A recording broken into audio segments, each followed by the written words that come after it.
All right. Hello, everyone, and thank you for joining us this evening. My name is Kate Schwanhauser, and I am the Special Events Manager here at Food and Water Watch. And we are so excited that you are joining us for this evening's event, Protecting Our Pollinators. It's great to see some returning faces in the audience tonight as we're continuing on in our monthly event series. So thank you so much to everyone for being here. We've got some great speakers tonight, and I know that you'll enjoy hearing from them. Before we dive in, just a couple of quick Zoom reminders.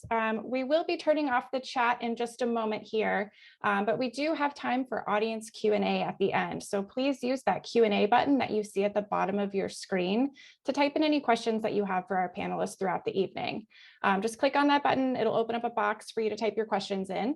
If you don't see the button, click on the three dots that say more, and that will open up a menu where you'll see the Q&A feature. So again, send us in your questions and we'll ask those aloud at the end. We are also recording this event, so we will be sharing that with everybody who RSVP'd next week. And as many of you probably know, this event is part of our monthly member event series that we launched earlier this year. So each month we're bringing you a new topic related to fighting for safe food, clean water, and a livable climate. So far, we've talked about building sustainable food systems, our legislative priorities for the Biden administration for the year ahead, plastics and the fossil fuel industry, and now today, pollinators. So we'll be talking about bees, butterflies, birds, and all the other important species that make up a healthy ecosystem and are essential to our food systems. And these events are just one way for us to say thank you for your membership in Food and Water Watch and all that you do to support our work. As you can see here, our members matter. Your support really makes a difference and allows us to keep up the pressure through state and local campaigns, lawsuits and legal action, and so much more. So thank you again for your support. And I know I just mentioned that these events are monthly, but we are actually taking a break next month to offer something extra special instead. So on September 30th, we are hosting our first ever virtual conference on Thursday, September 30th, and I'm inviting you all to attend.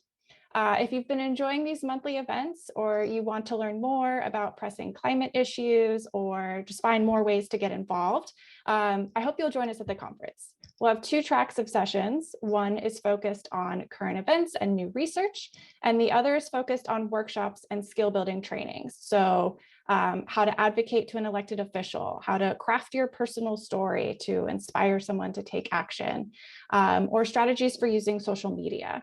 And we'll also be joined by some special guests that I'll tell you about a little bit later. So you can learn more about the conference at the link we just put in the chat. All right, so let's go ahead and get to it. I will introduce my colleague, Amanda Starbuck, who is our first speaker this evening. She is the Senior Food Researcher and Policy Analyst here at Food and Water Watch and is our resident expert on a range of food issues and supports our campaign against factory farms. So welcome, Amanda. Thanks for being here tonight. Great. Thank you, Kate. And thank you to everyone who joined us this evening and are tuning in from all over the country, it looks like. So as I was preparing for this tonight, I was thinking back to last week when I had a little bit of a teachable moment with my 2-year-old about honeybees. So we have a community garden plot, and our neighbor's plot has a beehive on it, which is very interesting. And we've been collecting honey from them this summer. And so I took my son along with me to go pick up the honey, and he was just fascinated. He's seen bees in picture books, but seeing them in real life was just kind of really fun for him. And I explained to him the honey that we eat actually comes from these bees, and just watching his eyes just get as big as saucers was just a really beautiful little moment. So now every time we go to the garden, his first thing he wants to do is say hi to the bees and thank the bees for the honey and say goodbye bees when we leave. So, and that's just kind of how I think some of us come to this idea of pollinators. We think about honeybees, we start with the very basics, and honeybees that provide us, a service of pollination for our crops and food through the form of honey. But there's so much more to pollinators than just honeybees, right? There are tens of thousands of different species out there that pollinate our crops and pollinate the wildlife the wild plants that we have, everything from monarch butterflies to wild honeybees to even fruit bats. And I think there's like a gecko that pollinates some plants as well. It's a really amazing array. And unfortunately, they're facing threats from so many different angles right now, everything from climate change to biodiversity loss. And so that's why we here at Food and Water Watch take a very holistic approach to protecting our pollinators. And this really starts with with fundamentally transforming our food and farming systems to ones that really support biodiversity and protect our pollinators. But we'll get to that very soon. So now I have the pleasure of introducing the first of our two panelists. We are joined by two experts at allied organizations who are going to dig a little bit deeper into the topics of pollinators and what they are doing to protect them. So first up, I want to introduce Jason Davidson. He is a senior food and agricultural campaigner at Friends of the Earth, where he supports the Bee Action Campaign. And that's a program focused on eliminating the use of toxic pesticides and shifting to organic farming systems that are healthier for the planet, pollinators, and people. So welcome, Jason. So glad you could be here tonight. I know you have some great background information to share with us, so I'm going to turn it over to you. Great. Thanks so much, Amanda, and the folks at Food and Water Watch for having me. I'm, as Amanda said, Jason Davidson, Senior Food and Ag Campaigner with Friends of the Earth. And I'm going to be talking a little bit about pollinators and pesticides, as well as some other wildlife. And so we're going to start with neonicotinoids, a class of insecticides that you may have heard of, or neonics for short. And so what these are a class of systemic insecticides. And systemic just means, as you can kind of see on the grainy picture on the left, that it's taken up in the roots of the plant and then permeates throughout the whole plant, through the stem, the leaves, etc. And so this means you can't wash it off. It is within the plant and will stay within the plant anywhere from months to even years in some cases. And so neonics are actually the most widely used insecticides in the world. And on the right, you can see a graph. We actually published a peer-reviewed study just a couple of years ago showing that United States agriculture is actually 48 times more toxic to insect life than it was just in the early 90s when neonics were introduced. And so certainly as systemic in nature, extremely widely used, neonics are essentially in everything and everyone. And for that reason, we know that there are tremendous wildlife exposures and they're very, very dangerous. And so we know that neonics have both lethal and sublethal effects on bees and other pollinators. And sublethal effects just means that they are harming wildlife in some ways that may not kill them outright. However, it could damage them in certain ways that could lead to death further on or other complications. And so on the left, it's a little hard to see, but this is actually a photo of one of the most famous bee kills from a pesticide in the early 2010s in Oregon, when a neonic was sprayed on a tree that was the home of a colony of thousands of bumblebees. And so this got a lot of press. It was one of the first times that the public was sort of alerted to the impacts that neonicotinoids have on bees and other pollinators. But very, very frequently, the impacts of these pesticides is not lethal. And so some of those impacts are loss of navigation, impaired gut microbiome, so digestion issues, impaired memory and learning, and even reproduction issues. And so all of these things, when piled together and when compounded with other factors such as diseases, climate change, loss of habitat, etc., can absolutely lead to colony collapse in a variety of situations. And so a lot of studies done on neonics are focused on the ways that, even if we don't see them killing bees out in the field outright, what are the ways in which they're contributing to colony collapse? But it's not just bees or even just pollinators that neonics are impacting. So on the left, we have a songbird, and one neonic-treated corn seed is actually enough, if ingested, to kill a songbird outright.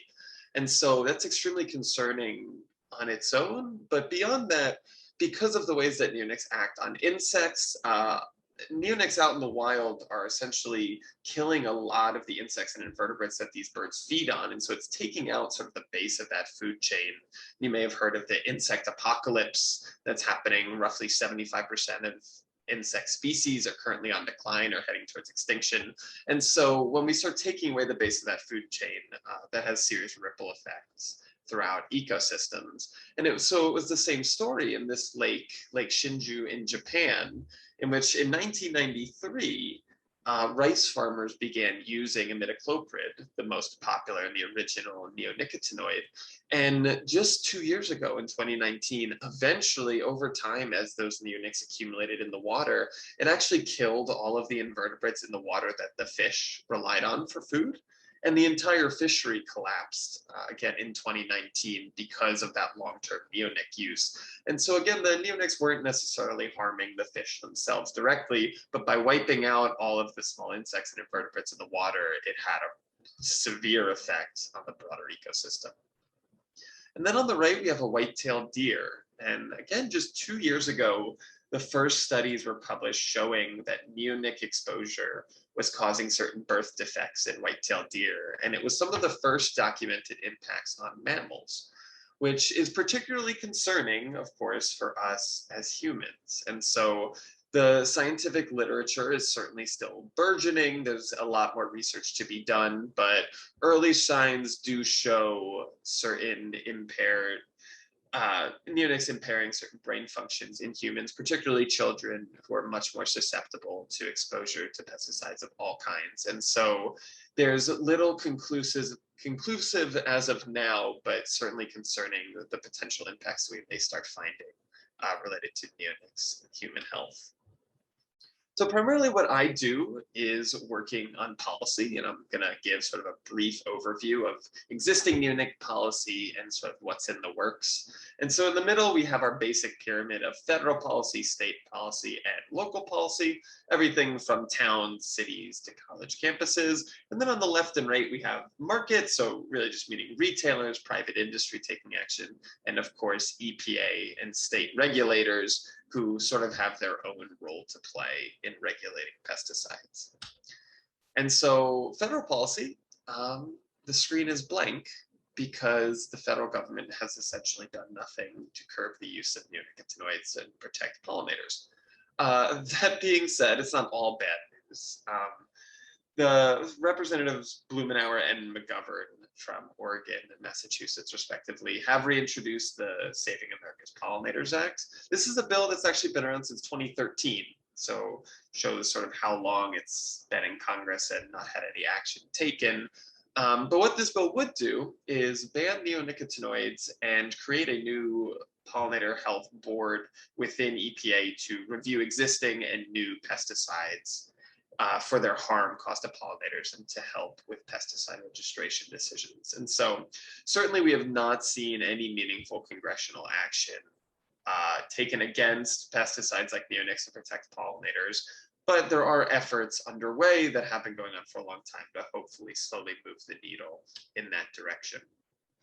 Where we and others have had much more success is at the state level. And so all the way back in 2014, 2015, Connecticut and Maryland became the first states to restrict the consumer use of neonics. Another way to phrase this is neonics became restricted use pesticides. And all that means is that someone needs a pesticide applicator license in order to buy and use neonicotinoids. And so on the surface, it's not a major reduction. This basically means that you can't walk into a hardware store and buy them off the shelves. That being said, a lot of times when they are bought for home use, they're overused, and it's certainly a step in the right direction for these states to be restricting those uses, even if they aren't touching agriculture. And so every state on the screen, we've got Vermont, Minnesota, Massachusetts, Maine most recently, and then again, Maryland and Connecticut, have all passed very, very similar legislation in that vein. And the reason ultimately why none of these policies really address agriculture, though there are existing bills in the works that are trying to at the state level, is the power of these local and state-based farm lobbies that are essentially untouchable in the realm of pesticides. And it's a similar reason why so little has been done at the federal level.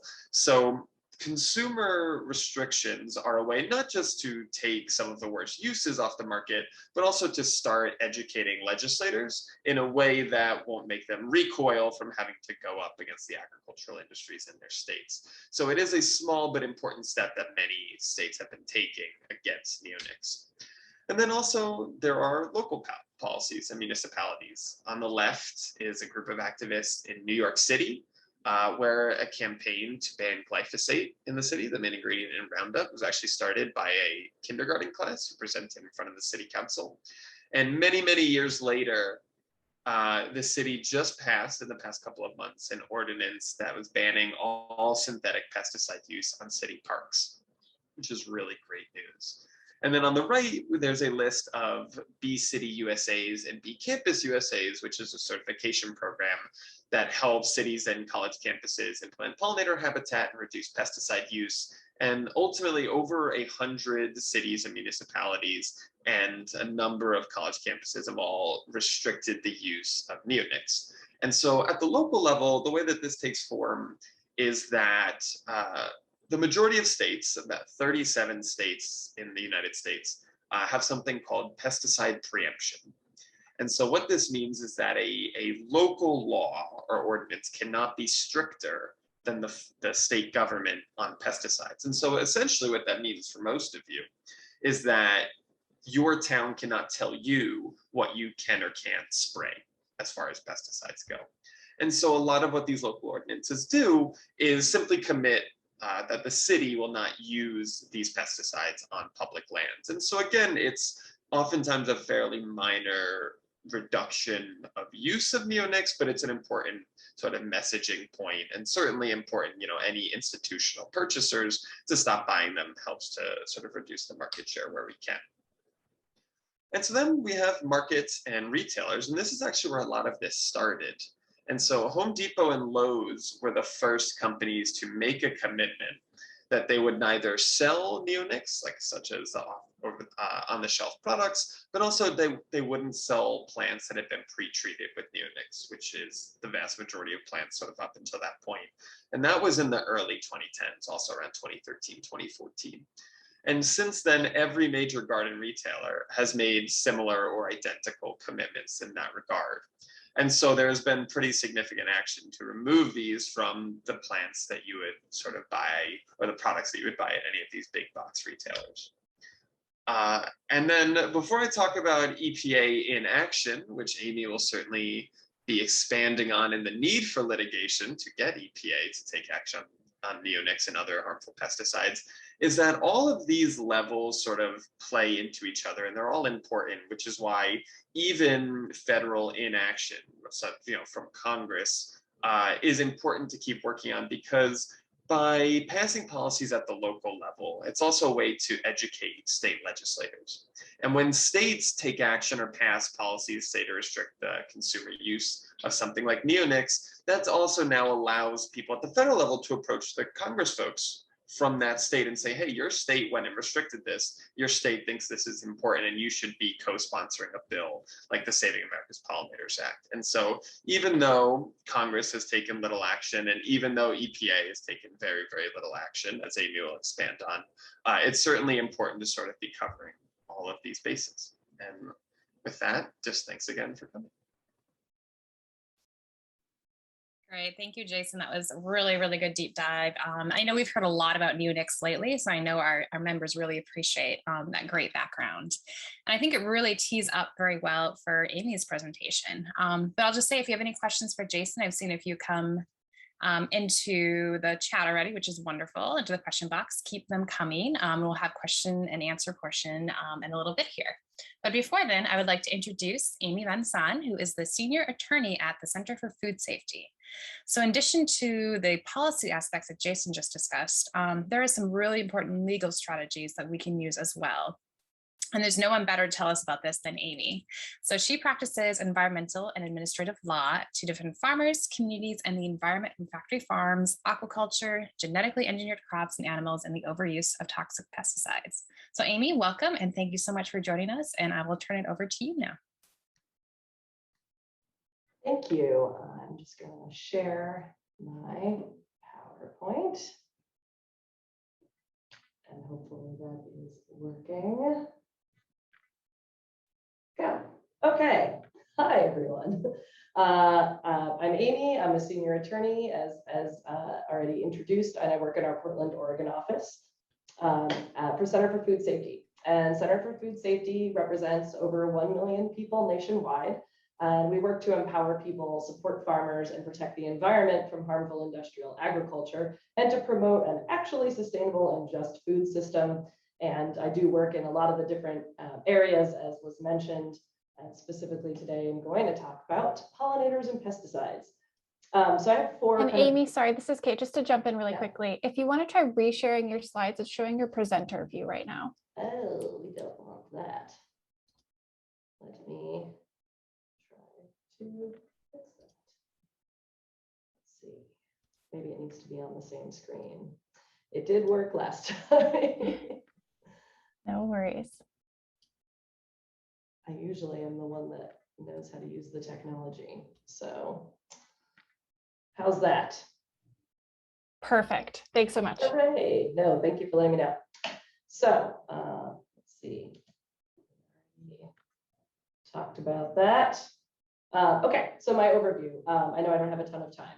So I have four kind of main areas I want to talk about, using the Endangered Species Act to list different pollinators, enforcing our federal pesticide law and the Endangered Species Act through the courts, improving pesticide regulation via petition, and then protecting natural areas. I'll end with that. So to get started on ESA listing. So monarchs, we heard a bit about bees and other other insects and birds, but we haven't talked too much about butterflies yet. Monarchs, unfortunately, are in a major decline of their populations. The eastern population, which you can see is represented in their migratory path here on the picture on the left, are in an over 80, I think it's 85% decline of what they used to be. And the western population is in a 99% decline. That's west of the Rockies, and that overwinters in California. The eastern population overwinters in Mexico. Both of these populations are well below the thresholds at which government scientists have already estimated that these migrations could totally collapse. So this is major. A count of the winter habitat from spring of this year showed it was down 26% from last year, so the problem just keeps getting worse. Why is this happening? Well, there's a lot of different reasons. Habitat loss is one of them. One of the major reasons is pesticide use. And as you can see from the picture on the right here, this is the estimated agricultural use of glyphosate, which is an herbicide. And it kills milkweed, which is the only food that caterpillars, the baby monarchs, can eat. I'm sure a lot of you are familiar with this problem already. But this plant has been devastated by glyphosate, which has been sprayed mainly in increasing amounts since the 90s because of genetically engineered crops like corn and soy, which are engineered to withstand over-the-top spraying with glyphosate. So it used to be you could only spray it before you planted or after you were done harvesting. Now you can spray all through the growing season. And so it's killed off a massive amount of these butterflies needed plants. They're also threatened by neonicotinoids directly, and other chemicals like fungicides that are toxic to young caterpillars. So for that reason, we sought to list monarchs, and we were successful in getting them listed as a candidate species. So in 2014, it's already years and years ago, it feels like a long time anyway, we filed a listing petition, which is a petition to the Fish and Wildlife Service, where you lay out all of the science as to why this species needs protection under the Endangered Species Act. And we sought this threatened listing, so you can list species as endangered or as threatened. Threatened is the slightly lesser risk based on these drastic population declines that I mentioned, which again, agriculture and spraying with pesticides plays a huge role. We had to sue to get a response to the petition in 2016, and we settled in that same year to get a decision on our petition by 2019, because this is how long it takes agencies to do things. That was extended to 2020. But last year, the Fish and Wildlife Service, and this is under the Trump administration, announced that the listing was scientifically warranted, but was precluded, which is a designation they can make when there's a lot of other species that are already in the pipeline before them. So there was warranted but precluded, but they intended to propose it again in 2024 if it's still warranted. And I unfortunately think that it will be. But that is a great step forward and really shows how unfortunately bad off these species are if even the Trump administration could not deny it. The most anti-environmental administration we've had in a long time, probably ever. So moving on to enforcing FIFRA, which is the Federal Insecticide, Fungicide, and Rodenticide Act. Not an easy one to say, so we just say FIFRA, which is our federal pesticide law, and the Endangered Species Act. Starting with Neonics, which we already got a great overview of what those are, a case that we litigated for many years, but that we won in 2017. That's the citation, if anyone is a legal nerd and wants to go look it up and read it, but probably not. We won on our claim that the EPA needed to consult with the expert wildlife services, that's Fish and Wildlife and National Marine Fisheries Service, NIMS, under the ESA. So they had to go, this act protects endangered species, and when they're registering these pesticide products, so we sued about 50 or so, as many dozens of products containing 2 neonicotinoid active ingredients, which is clothianidin and thiamethoxam, and that they were approving these products without doing this consultation to see what the impacts on endangered species would be. And many of the species we were talking about were pollinators that were specifically at risk from use of neonic products. And so we won that claim, and then we settled with EPA as to what they would do about that claim. And we got EPA to agree to doing nationwide consultations on the 2 active ingredients, which is much broader than just consulting on the products, because there are thousands and there's tens of thousands of pesticide products out there for the hundreds or thousands of active ingredients. So each active ingredient has many products that contain it. So we got them to agree to do nationwide consultation, and that has to be done by June of next year. We also got the pesticide industry interveners like Syngenta to remove 12 pesticide products from the market as part of that settlement. Now that work is still ongoing. So we challenge these pesticide approvals, sometimes directly to the Court of Appeals, sometimes in the district court. It depends on what kind of approval it was. But cefoxiflor is another one of the systemic pesticides that we are currently challenging EPA's approval of under similar grounds. So moving on to dicamba, again, that's our citation. So dicamba is an herbicide, and it's an older herbicide. And the reason that this is coming up now is because Monsanto and friends who have released genetically engineered crops on the world that were withstanding glyphosate or Roundup led to a huge overuse of Roundup. And so now there's a lot of weeds that are resistant to Roundup, or called super weeds, leading farmers to look for some other solution to how do I deal with these weeds now that they won't be killed by this one pesticide. So in their infinite wisdom and quest to make lots of money, Monsanto and their buddies came up with engineering these crops to withstand multiple herbicides, including these older ones like dicamba, which are more toxic, saying, which they said, well, we won't have to use these anymore ever again. But here we are. Now they're engineering crops to withstand both of them. So we sued about this. Dicamba specifically is extremely drift prone. It's really volatile, so it doesn't stay where you put it.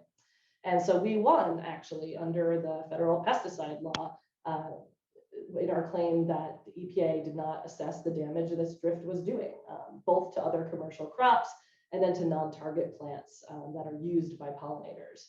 The court actually vacated the pesticide registration, which means that it voided it or it set it aside. It made it like it never happened. That is the best relief that you could get.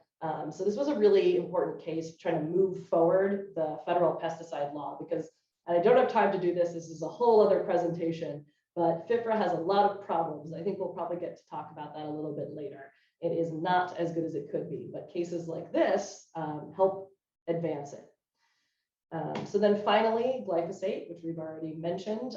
This is an ongoing case for which I just filed the last brief last week. And in addition to claims about human health and cancer, which you've probably heard in the news quite a bit, there's also an ecological part of this case where the EPA finalized their assessment saying, this is fine for species. They didn't do any Endangered Species Act analysis, and they went ahead and did this interim registration anyway.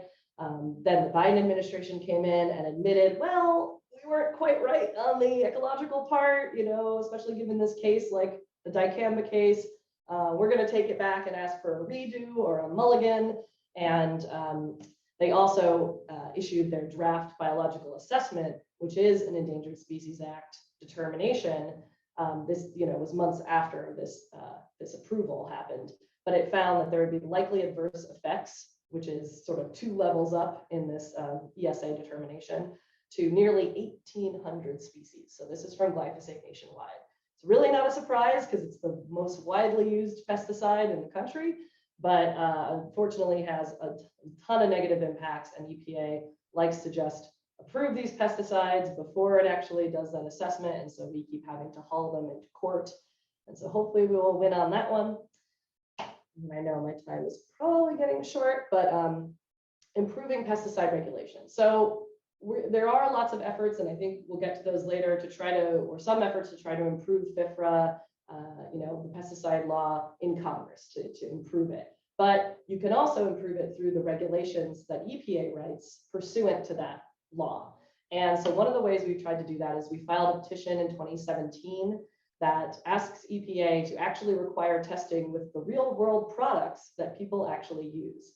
There's a difference between the active ingredient, so say glyphosate, and the product like Roundup that includes inert ingredients, so-called inert ingredients, that make it work differently.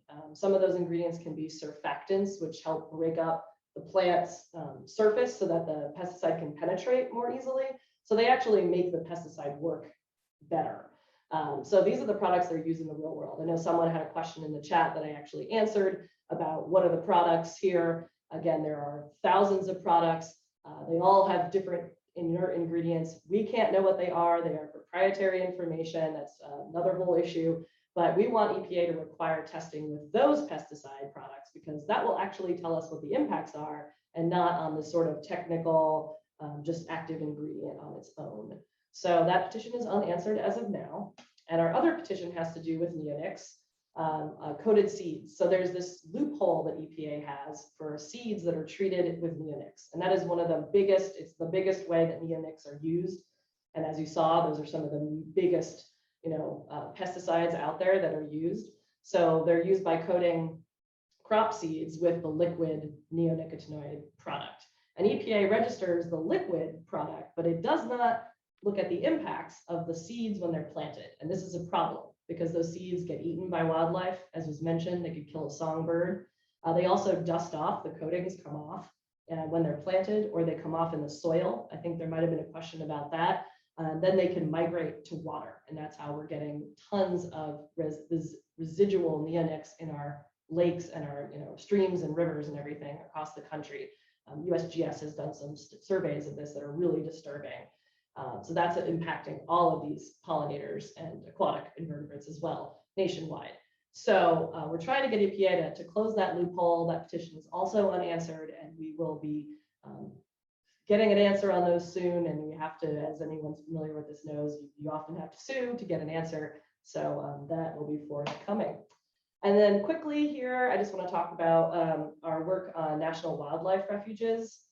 So after a decades-long campaign, including winning several cases in court, we finally got the Obama administration in 2014 to agree to stop using GE crops and neonics on national wildlife refuges. This is really important because that's a place that's meant for wildlife, especially birds, to live, and insects as well as a refuge from the very things like GE crops and their associated pesticides. Unfortunately, in their style, the Trump administration reversed that policy, which we sued about. But currently, when we have the Biden administration, we are pressing them to go back to the Obama era policy. There's a 100+ coalition of groups that are behind that and are in fact asking Biden to do one better and just stop using all pesticides on national wildlife refuges. Kind of a no-brainer, should already be the policy. And just to tie this back around, we are currently also investigating damage from dicamba drift on a national wildlife refuge in Arkansas. So all of these pesticides, they're a huge crutch of the industrial agricultural phenomenon here, and trying to knock out some of those crutches through our litigation is a big piece of what we do. So I will wrap it up there and say that I know we'll get into some questions, but please do follow us on social media and join us if you're not already a member, because we will always send you lots of good actions that you can take to advance this work. Great. Thank you, Amy. That was wonderful. So appreciate that. And we appreciate all the work that you and your colleagues have been doing for so long in this fight. So yeah, you guys both brought up some really great concepts, your presentations. Thank you so much for that. So we're going to dig a little bit deeper into a little bit of a question and answer portion. So I'm going to plant the first two questions, and then we'll get to audience questions as well. We have a lot of great questions that are coming through the chat. So the first one I want to ask, so a big approach that I mentioned at Food and Water Watch, and I believe both your organizations are similarly aligned like this, is to really look at holistic changes to the problems that we're facing, right? And so a lot of our work is transition around getting away from industrial farming, everything from industrial monocropping, where we use these heavy, amounts of pesticides, to factory farms and such. So can you talk a little bit more about the work that Friends of the Earth and Center for Food Safety are doing to kind of address these systemic changes that we need to see in our food system that would also help pollinators? Yeah, I'm happy to kick things off. I think there's two major areas that we work in this realm. And the first is on, I think, agriculture and climate policy advocacy that we do, oftentimes in partnership with Food and Water Watch. And so really it's using climate as a way to say that we need to be transitioning towards methods of agriculture that help to sequester carbon, as well as bring other environmental benefits. And a lot of times those exact practices are the same ones that reduce pesticide use, and that would be beneficial for improving pollinator habitat, et cetera. And one of sort of the great challenges in this regard is that, oftentimes, again, working with Food and Water Watch and others, that a lot of the solutions put forward for ag and climate are put forward by these same companies that make these pesticides that we're talking about. And there are ways to farm, such as certain no-till ways to farm, that involve a heavy use of some of the pesticides that we're talking about. And so really working to ensure that some of these transformational shifts that we need to be making in American agriculture are ultimately reducing pesticide use and are making our systems better for pollinators. And then the other thing that I'll say, and we'll get into it, is looking at things like FIFRA and making sure that we do in some way, shape, or form improve the way that we're registering these pesticides in the first place, as again, I'm sure we'll expand on. Because certainly we can play whack-a-mole with individual pesticides as much as we want, but the system is broken and that needs to be fixed if we're ever going to make real progress. Yeah, and playing whack-a-mole with those individual pesticides is a thing that consumes me. And so, yeah, I'll actually throw in the chat really quickly our website page about food and climate, just because it has so much more. Our website in general has so much more information than I can go into here. But I agree, it's a systemic problem. And, when people say the food system is broken, it is not. It was designed to work this way. It is unfortunate that it was designed that way, but we need to redo the whole design. We have only the laws that Congress has written. So that's the work we are doing. But I think, what we do in general at CFS is we have, sort of like three-prong approach. Like, we're trying to get people excited about this issue so that they go talk to their legislators and representatives and make change that way, or do it at a local level, or know what passing along information of how we can individually do things to help. And then, the state and all the policy that federal and state policy that Jason talked about, and then strategic litigation to try to move things forward. But, pesticides are, like I said, just a crutch of this industrial ag system. It has other crutches like subsidies, and so you go to the Farm Bill for that. So taking out every possible crutch is one way to do this. And then I think when it comes to climate change, and so I popped our page in the chat, but a lot of the work that I do in the Northwest especially is on factory farming. And so, agriculture's contributions to climate change, a good significant portion of those are animal ag related. And so trying to stem that tide, which also has so many other environmental justice problems, other kinds of pollution associated with it, it makes sense to target that broken part, not broken, but very problematic part of our food system. So, I think unless we do fix a lot of these laws, it is hard to use what we have, but that's, what we are left with at this point. So it's a big demands of our legislators. Great, that was super helpful, both of you. So we've had a lot of questions come in about glyphosate. I know it's a pesticide a lot of people are aware of and interested in. And there was some, good news recently that, because of all these lawsuits that Bayer, who now owns Monsanto, is facing because of people who develop cancer from using their products, they're actually going to pull glyphosate as an active ingredient from Roundup for residential use. That means that you can't go to your local home and garden store, and when you buy Roundup starting, I think it's like 2023, it's not going to have glyphosate anymore, which is great. But then the question is, what are they going to replace glyphosate with? And has that chemical been tested? And is it just as worrying or even worse than glyphosate itself? And so I think it kind of, brings up again that idea of like the whack-a-mole, that we're always fighting this other threat. But I did hear one of you, I can't remember who it was, mention an act in Congress, the Protecting Americans' Children from Toxic Chemicals, or Pesticides Act, sorry. And I think it would kind of address sort of this, this damaged, system that we have for evaluating these toxins before they come to market. So I want to hear a little bit more about that bill and how that would help fix things. Do you want me to take that one, Jason?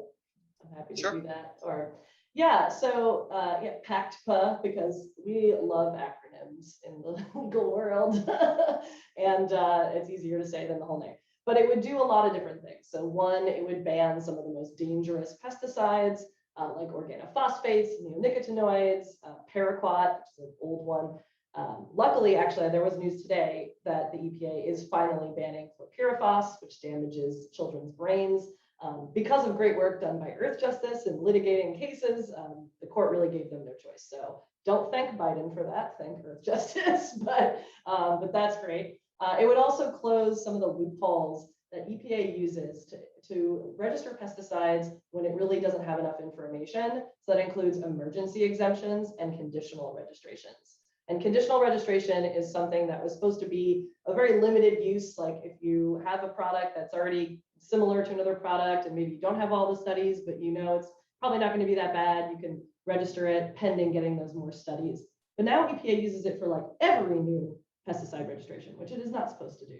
So it would stop that. It would also create a petition process to allow citizens to say, review these pesticides, as opposed to letting them kind of go more indefinitely. And while there is a current, registration review process, that is what my glyphosate lawsuit is about, it has not been working well enough to get these off of the market.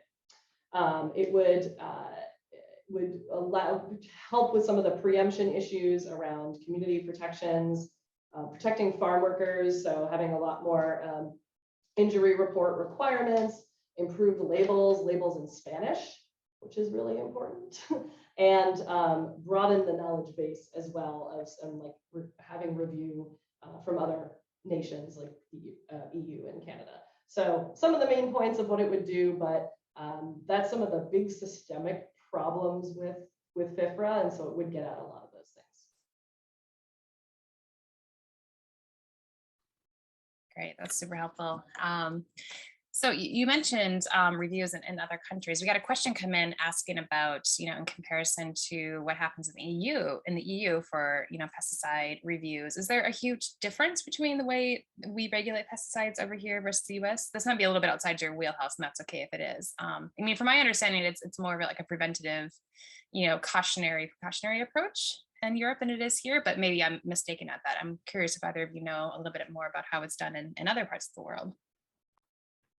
One thing that's actually addressed in the Saving America's Pollinators Act, which is primarily about neonics, but also broadly about reviewing pesticides for pollinator impacts, is changing from risk to hazard, which is a wonky way of saying, right now we do risk assessments, which means you look at what happens when a bee, for instance, is exposed to a certain pesticide, but then how much of that pesticide do we expect it might be exposed to? And even if a little bit would kill a bee, we expect they'll be exposed to less than that, so it's probably okay. And that's a risk assessment in a nutshell. And a hazard assessment is basically just saying, what is the harm, right? What is the potential harm of exposure? if it's dangerous, we won't allow it, similar to the precautionary principle. And that isn't exactly how Europe does it, but it would certainly align us much closer. And so we know, as I said, that neonics have a bunch of really serious effects, excuse me, on bees and other wildlife. But based on the way that EPA does assessments, they can essentially use models or use certain data to say, well, we don't think this wildlife will be exposed to enough of the pesticide to reach those levels, so we're going to allow it anyway. And so that is one sort of fundamental difference between the US and other countries that allows a lot of pesticides to sort of sneak through in the US that otherwise would not pass muster. That's probably the most succinct way I've heard that put. Thank you for that. That's super helpful. Yeah, so we had another question come through asking, what is the Biden administration? Now we have this new administration that's, underway, have their feet wet now for a little bit. What are they doing to incentivize and promote organic and regenerative farming? Are they actually, promoting such things? And would, anything that they're doing kind of help towards, improving biodiversity and protecting our pollinators?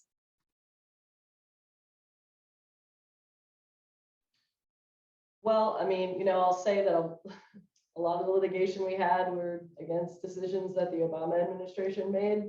So, I think we're still kind of waiting to see how this new EPA is going to act.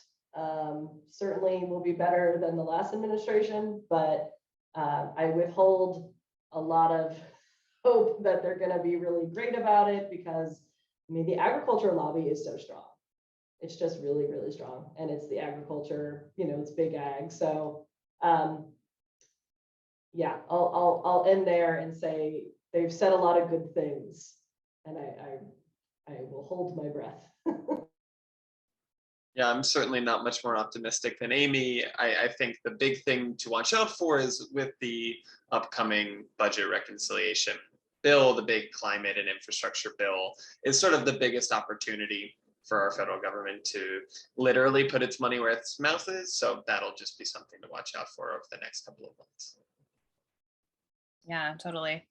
And when it comes to things like, regenerative agriculture, I think that since there isn't really a unifying term, that can really kind of get abused. And I've even seen like Bayer say that glyphosate is part of regenerative agriculture because you can use it in no-till farming. And so and sometimes I think the administration does kind of pick up a little bit on that and wants to keep the status quo. It's really hard to go against these big, corporations with all their vested power and money. So we've had a couple other questions I'd like to get to before we wrap up about like, what can we do? And one thing is just how can we had a great question come from Sue asking, how can we have any kind of influence in the face of these, the deep money, the dark money, and the lobbyists from these very powerful industries? What kind of hope do we have, and what can those of us who are tuning in tonight do to help out? Well, I could have one answer to that, which is obviously you're already members of one of our groups, so join all of them because when we face them in court, we win sometimes. And we're pretty good. So we win a fair amount of the time. And it's a little bit more of a fair playing field than, an election or something where they have so much money. Like, yes, they hire very good lawyers, but, we can be just as good lawyers. And so even though we're a little, David and Goliath, you have one judge or three judges and supposedly they're impartial. So, it's a more level playing field. So if you can support impact litigation, I'll put in a plug for that, and then say more generally that like the people do have the power, even though it doesn't always seem like it. So getting involved in electoral politics, like we've got to put good people in office who are the people making this decision, and it's local. I mean, I'm sure a lot of you already know this. Bringing this stuff up in local races and state races. I mean, what you can do at the state level is a lot. They can restrict pesticide use, as Jason talked about. They can't change the label of a pesticide, but they can restrict and say, we're not going to allow that use in the state. So you can make a big difference. States banned chlorpyrifos on their own, like Hawaii and California and Oregon, before the federal government did. So, the federal government, the intractable Washington, D.C. is a lot, but you can do more at your own state house. Yeah, and I think I will plug even at the federal government, I think it's easy to underestimate the power of a couple phone calls. And by that, I mean, I think I speak for many of my colleagues at Friends of the Earth and elsewhere that we work on a lot of issues and talk to a lot of congressional offices where they may not have heard a single thing from a single constituent on that issue. And the difference between 10 people and 0 is monumental. And a lot of times when a legislator is indifferent, as they are on the majority of issues, because who has the time to have an opinion on literally everything? Having those 5 to 10 people call can quite literally be the difference in a vote, or from a neutral to a positive or a negative. And so, a lot of times, especially on big ticket issues, you should always be heard. It is your right in this country to contact legislators at every level, local, state, and federal. But certainly, I can't plug enough that just making that phone call, every couple of weeks, once a month, whatever it is, on a bill or issue that you really care about does genuinely make a difference. Totally agree with that. Absolutely. So we've talked mostly about sort of the risks from, actual chemical risks that are facing pollinators. But can we talk a little bit, just before we, sign off for tonight, a little bit more about other things like habitat loss and climate change, and what, those sorts of risks are compounding already what are facing pollinators? Yeah, I mean, that's a big piece of it as well. I mean, and it's all interconnected, so in like trying to combat the climate crisis, we have to address how our food system works. And in doing that, there's a lot we can do. So like, I mean, one of the things that we worked on, like 2 years ago was the Green New Deal, and how that, like, we need to transform our food system as part of that kind of work. I will say, one easy answer is organic. And, the organic label is a floor, it's not a ceiling, but it is something that is based on, it's a law and it's regulations, and it's very publicly created, and there's a whole stakeholder process. Many of you have probably commented or seen things about it. So, that's part of the work that we do, is trying to keep the integrity of the organic label, so that people can have that choice when they're at the grocery store to buy food that was not created with any of these neonics or glyphosate or any synthetic pesticides. And then also support practices like having, hedgerows and buffers around your field to create habitat for species, all sorts of species, but including pollinators. So we're not, completely taking away habitat from creating the food that we also need to survive. And I will put another plug in on meat and how bad the animal agricultural system is, in terms of using tons of land for growing animals and the food that feeds those, the corn and soy that goes to feed these animals at feedlots. Like we have lots of resources about that, and ending industrial meat as a big piece of this. Yeah, it kind of feels like, if it's not just deal with one problem at a time. There's so many interconnected things. If we address, the problem of monocultures and overproducing corn and soy, I mean, that's going to limit the subsidy that's going to factory farms. If we return to more integrative crop and livestock systems, you don't need, all those pesticides and fertilizers being, pumped into cropland. You can reuse, fertilizers in a more, like manures, fertilizer in a more healthy kind of way. I mean, these all kind of go together. And it seems like both the organizations are very kind of, not only very smart and understanding about the whole issue, but also understanding that there's so many different avenues that we can really kind of fight this fight. So yeah, and I will just end by saying, like, the good news is we already know how to do that, because that's how we used to produce food before the 1950s and the influx of this industrial ag. So we know how to do it. The technology is already there. It's just a matter of the policy and the will, the political will. Yeah, and don't listen to Big Ag when they say we can't feed the world with regenerative agriculture. It's because we can't feed their pocketbooks as much with it, but we can, and studies show that we can, meet the yields and even exceed the yields from conventional systems. And we're not going to be wasting a whole bunch of food on, high fructose corn syrup and things that we really don't eat. So anyway, any last comments before we wrap up for tonight from either of you? Thanks so much, everyone, for joining. Yeah, well, this has been such a great conversation with two of you. So I really enjoyed, hearing both from your expertise and also the wonderful work that you're engaged with.